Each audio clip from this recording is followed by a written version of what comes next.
History has a funny way of changing things, making mortal men into gods and simple deeds into legends. Howdy guys, it's your host Matt Garvin with History Talks, and today we're going to be talking about the real men who became the myths and legends of the Wild West. We're going to be talking about such legends as Buffalo Bill Cody, the famous buffalo hunter and head showman of Buffalo Bill's Wild West Circus. But we'll also be talking about the real life of this famous showman. Then we'll talk about Wild Bill Hickok, the famous gunslinger and lawman, who was fatally shot in a game of poker. But we'll also be discussing the man behind this myth. After Hickok, I'll talk about arguably the most famous Indian chief of the Wild West, the Honorable Chief Sitting Bull. We'll be discussing the myths that surround this legend of a chief who faced off against the brutal onslaught of the United States military and stood strong. But I'll also be talking about the truth behind the legend and the years spent after his fall. Then we'll be ending this little chat with talking about how the West was won. First, let's talk about Buffalo Bill. We all remember Buffalo Bill as the showman who brought the Wild West to the rest of the world. But Buffalo Bill was born a humble man named William Frederick Cody in Scott County, Iowa. Before all the glitz and glamour, Cody worked as a courier for a railroad company and as a cattle wrangler. A little while later, the wild life we know him for began, when at just the age of 14, he started riding for the Pony Express, all because he said he fit the ad description of a lean and skilled rider willing to risk death every day. After some time riding for the pony, Cody began his military career by serving as an Army scout for the 7th Kansas Cavalry in the American Civil War. After the war is when he received his nickname, because he began hunting buffalo to feed construction crews that were helping to build the Transcontinental Railroad. He became known as one of the best buffalo hunters in existence due to his astonishing marksmanship, horsemanship, and astonishing recollection of landscapes and the location of the buffalo's migratory routes. Most assessments put his body count at over 4,280 buffalo, all in just over a year and a half. After a while, he went back to work for the Army. His exploits there earned him a Congressional Medal of Honor. During his time in the Army, he also became popular as a hero due to people turning his exploits into dime novels, who people read along the trails. In 1872, Cody made his first stage debut in The Scouts of the Prairie, alongside another popular hero he would run into throughout his life, Wild Bill Hickok.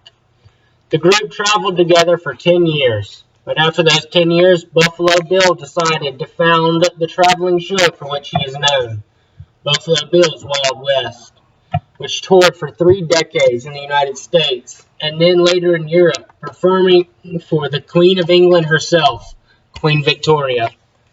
In addition to Buffalo Bill himself, the Wild West show had an all-star cast that included his old friend, Wild Bill Hickok, the amazing sharpshooter Annie Oakley, and even Chief Sitting Bull and Geronimo had their time on stage with Buffalo Bill. You might be expecting me to call Buffalo Bill a fraud or a phony, but Buffalo Bill Cody, in actuality, was more than just the Wild West showman and buffalo hunter that we remember him as. He was all that and more. He actually led the life that we remember him for. The next person we're going to be talking about is Wild Bill Hickok. Wild Bill Hickok is remembered by most for his time as sheriff of Hays City and the marshal of Abilene, where he tamed 2 of Kansas Territory's most lawless cities.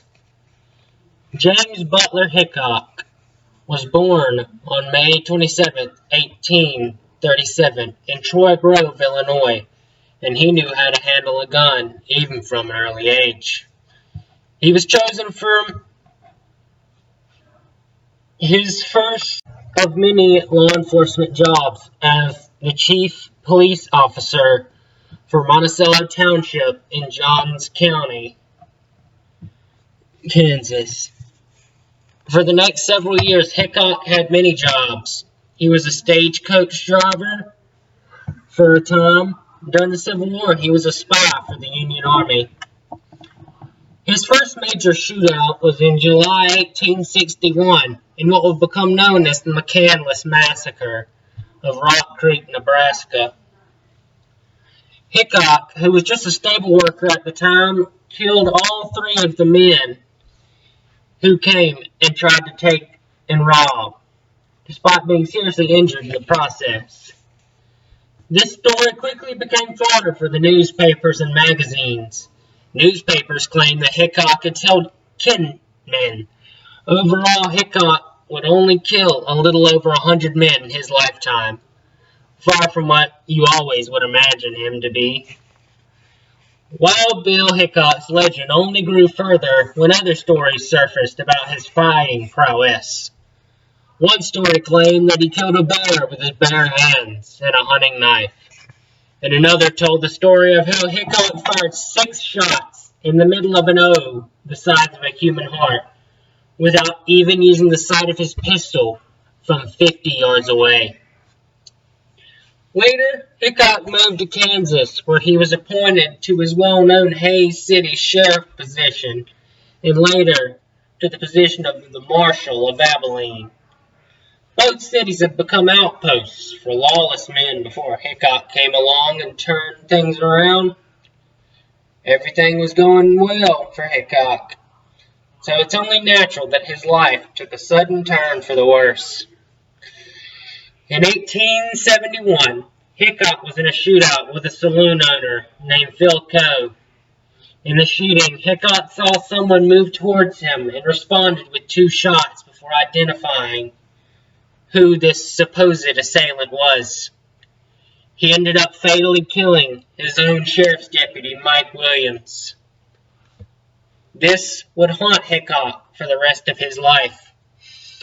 He was relieved of his duties after it was decided that his frontier justice was too dangerous to be practiced. Hickok never fought in another shootout. For the next several years, he appeared on Buffalo Bill Cody's Wild West show, living off his fame as the famous gunman. After leaving show business, he traveled from city to city as a player of cards, arrested for loitering many times. But on March 5th, 1876, it seemed like his luck was finally turning around when he married Agnes Thatcher Lake. But he left his wife a few months later to go pan for gold in South Dakota. While in the town of Deadwood, South Dakota, Wild Bill Hickok was playing poker at Nuttall and Mann's Saloon on the afternoon of August 2nd, 1876. He was playing cards with his back to the door, which was something he never did. That was when a young man named Jack McCall walked into the saloon, silently drew his revolver, and shot Hickok in the back of the head, killing him instantly. But even death couldn't stop the growth of the legend of Hickok. The cards he held at the time? A pair of black aces and a pair of black eights, now known to many as the Dead Man's Hand. When asked why he killed Hickok, McCall said that it was because he wanted to be the man who killed Wild Bill. James Hickok was a man who suffered from a backslide. The first half of his life was great, but after one mistake, everything fell apart. He was no legend. He was just an ordinary man who had the role of hero put upon him. But just like everyone else, he makes mistakes, and that mistake sent him in a downward spiral that eventually led him a washed-up has-been who was assassinated for his legendary status.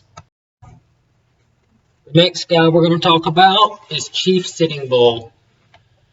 Sitting Bull is known to many as the Great Dakota Chief who resisted wave after wave of attacks from the United States government and stood up for himself and his people against the unstoppable force of westward expansion. But the man is more complex than just being some great chief. Sitting Bull was born in 1831 near Grand River, Dakota Territory, in what is now South Dakota. He was the son of Returns Again, a famous man among the Sioux warriors, who named his son Jumping Badger at birth.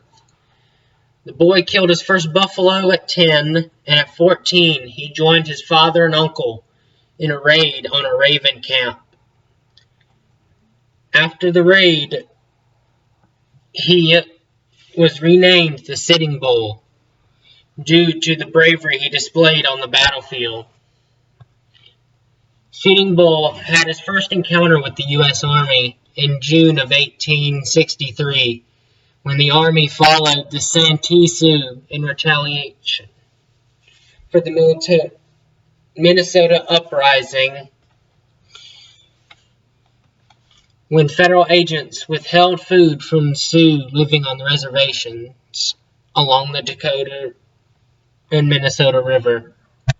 Sitting Bull faced the mighty fury that is the U.S. Army again at the Battle of Killdeer Mountain, when General Alfred Sully surrounded an Indian trading village, forcing the Sioux to retreat. These battles had convinced Sitting Bull never to sign a treaty that would force his people to enter a reservation.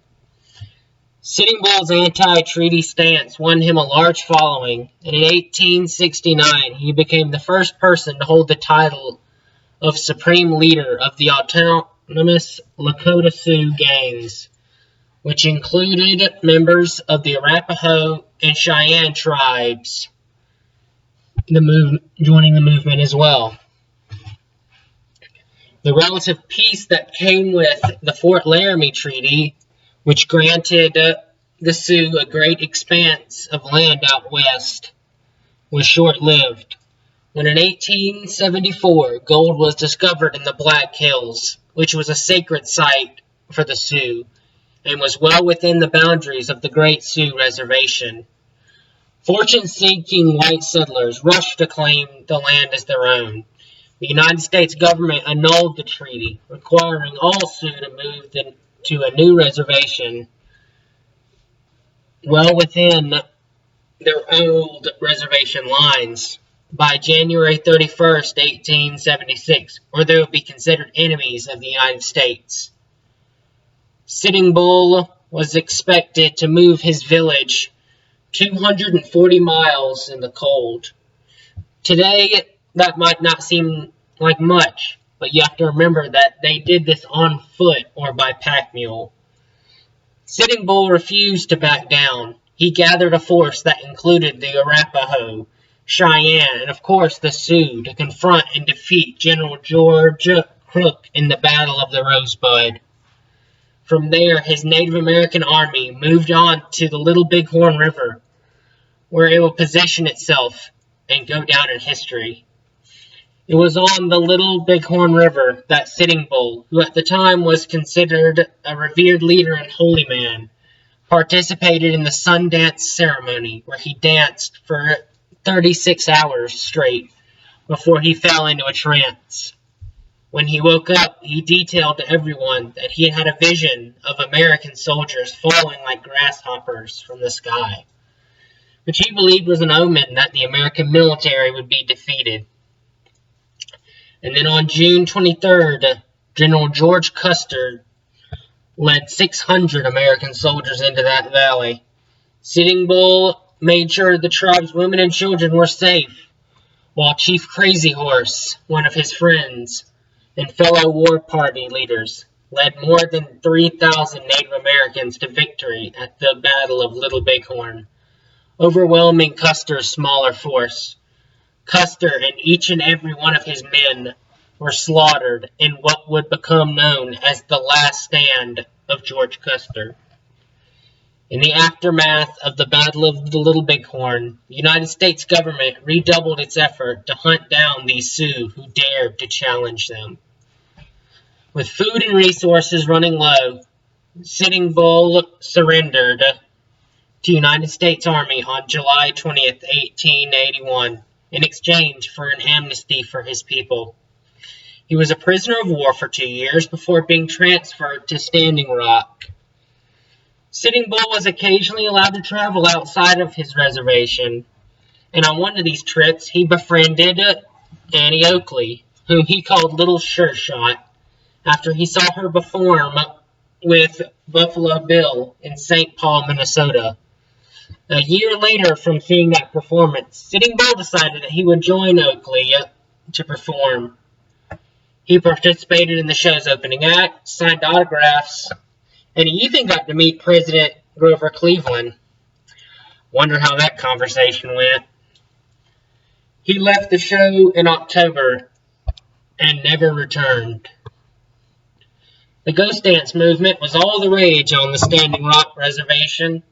Followers of this movement believed that the ghosts of the dead tribe members would rise from the dead, as well as all the buffalo that were slaughtered, and all the white people would disappear. The government was concerned that Sitting Bull might join this movement and incite a rebellion because of his influence with the Native Americans. So on December 15, 1890, the Indian police took Sitting Bull from his bed at 6 a.m. A crowd gathered after Sitting Bull said that he wouldn't leave without a fight. A young Native American man shot a member of the Indian police, who retaliated by shooting Sitting Bull in the head and chest. He died instantly from the gunshot wounds. 2 weeks after Sitting Bull's death, the Army massacred 150 Sioux at Wounded Knee and crushed the last remaining Sioux resistance. Sitting Bull was not some great hero of freedom like everyone wants you to believe.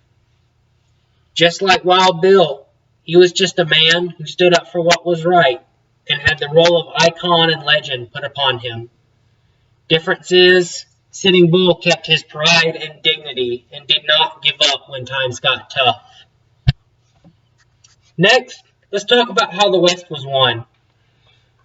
One of the big ways that the West was won was through the completion of the Transcontinental Railroad. This opened travel up from one side of the country to the other. To make this railroad work, though, there had to be some things that were handled first.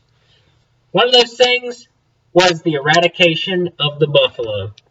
They traveled in huge herds that would block the passage of trains for hours. So people like Buffalo Bill were hired to go kill as many of these buffaloes as possible, so that the trains would not have to worry about the potential delays caused by these buffalo migrations. Another problem was the Indians. Native Americans weren't too happy that these railroads were being built, as well as that we were taking their land and slaughtering their buffalo. People like Sitting Bull stood up and were defiant against the encroachment of the United States and inspired others to rise with him. If we were to tame the West, we would have to kill men like Sitting Bull and anyone else who stood in the way of American progress. Wild West shows were a third way that the West was won. It might not have been as physical a way as the others, but it helped win the West in people's hearts and minds. It also helped to create a mysticism and legend that we have been talking about today. If you look at all the people I've talked about, what do they all have in common? That's right, they were all in Wild West shows. This is proof that the traveling Western circus helped to cement the West as a far-off place where Indians and cowboys duked it out every day. And that is exactly what they wanted you to think. Even way back when these shows were still traveling, they wanted you to forget that the West was an actual place. They wanted you to, when you read the paper that said that 400 Lakota were slaughtered by the U.S. cavalry, they wanted you to think about how you saw some people pretending that they were doing that and not how it is actually happening in real life. If you can get the people to believe or associate something real with something fake, then you now have free range to do whatever you want. As long as You think of the Wild West Circus when you hear about the fight of Native Americans to get their land back from the U.S. government, then you'll not take the real thing seriously unless you see it with your own eyes. This has been Matt Garvin with History Talks, telling you to listen to the problems of the past before you have to see them happen again.